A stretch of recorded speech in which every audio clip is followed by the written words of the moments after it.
So let's take everything that we've learned so far and put it all together and make a hand sketch of this particular function. So first thing I want to do is find the intercepts.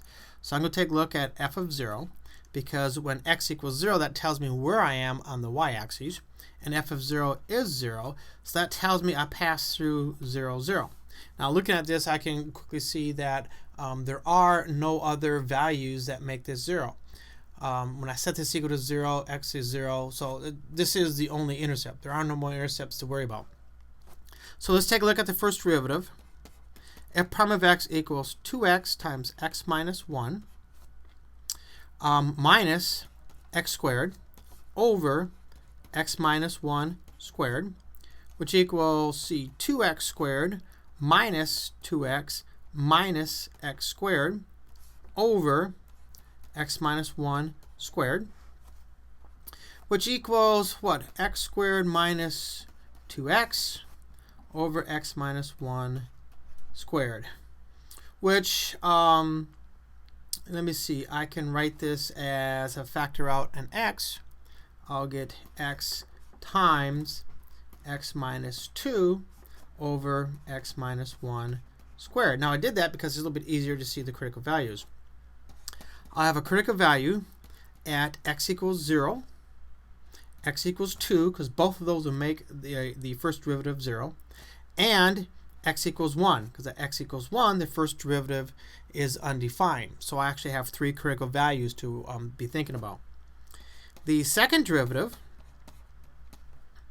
is equal to, I'm going to use this one to take the second derivative, 2x minus 2 times x minus 1 squared minus x squared minus 2x times 2 times x minus 1. Just applying the chain rule there. And I have x minus 1 to the 4th. So I'm going to cancel out one of these on each, which will give me 3 here. And this will be, I'm going to go ahead and expand this.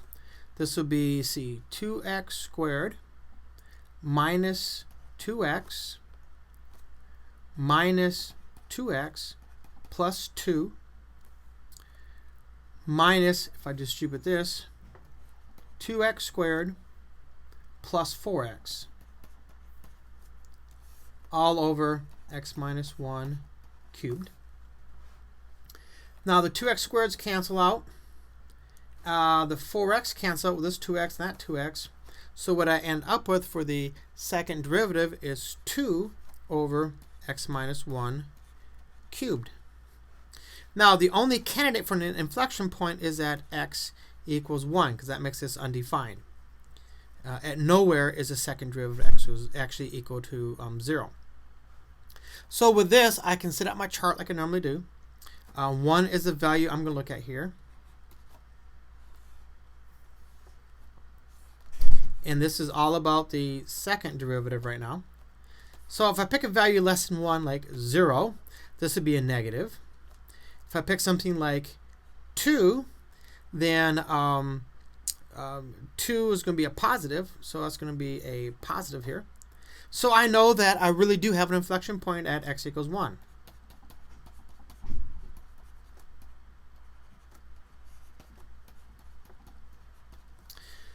Okay, now notice when at x equals 1, if I come back up here, I have a vertical asymptote.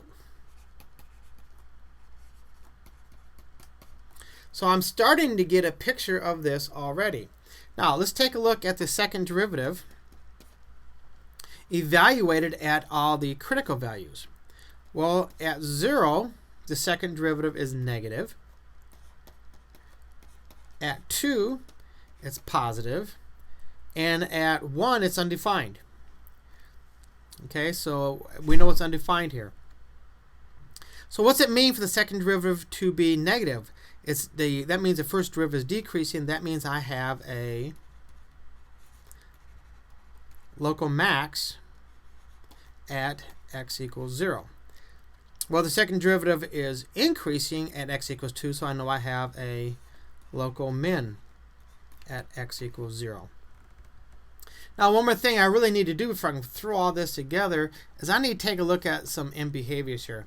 I know that just looking at this, you can tell that the limit as x goes to infinity, it's going to blow up. It's going to go to infinity. There's no doubt about that. But what's it going to look like out there? So what I want to do is a little long division. I'm going to take x minus 1 divided into x squared. X goes in x times, which is x squared minus 1. Subtract, and I will get a 1. So I'll end up with, oops, wait a minute, this is x squared minus x. Kind of missed that. So when I subtract, I'll get a positive x. X goes in there 1 time. Now I have an x minus 1. I subtract, I get 1. So I have plus 1 over x.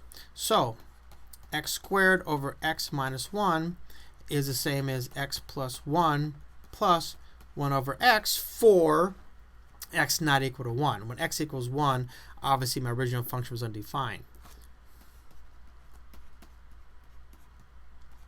Well, in the limit, as x gets really big, this thing will go to 0. So I know that my function is going to go to infinity, but it's going to go there looking like x plus 1.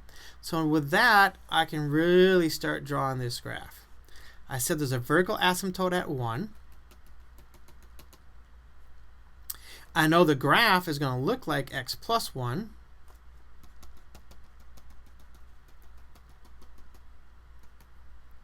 Now we said we had a local max at 0. Well, if it's local max at 0, it has to go up like this. But it's going to approach this line, and it can't approach this, or it can't touch this vertical asymptote, so the function must look like this. We also said we had a local min at, where was that local min? At 2.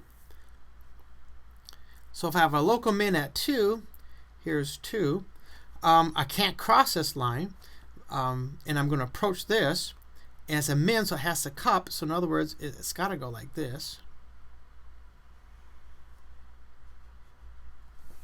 So there's my end behavior. Here's my local mins and maxes. We also said that we addressed a concavity. I think we did. No, we didn't. But we know it's concave down from infinity, negative infinity to 1. And that's what I have, concave down. And then we know that it's concave up from 1 to infinity. And that's what I have, something that's concave up. So let's take a look at Maple and see if Maple agrees with us. So here's the graph. This is what it looks like, and it is exactly what we said. I have my max right where we said we would. We have a min right over here at 2, right where we said we would. We have concave up, concave down, and this is where the vertical asymptote is. So everything is exactly analytically as we put it together and drew it by hand.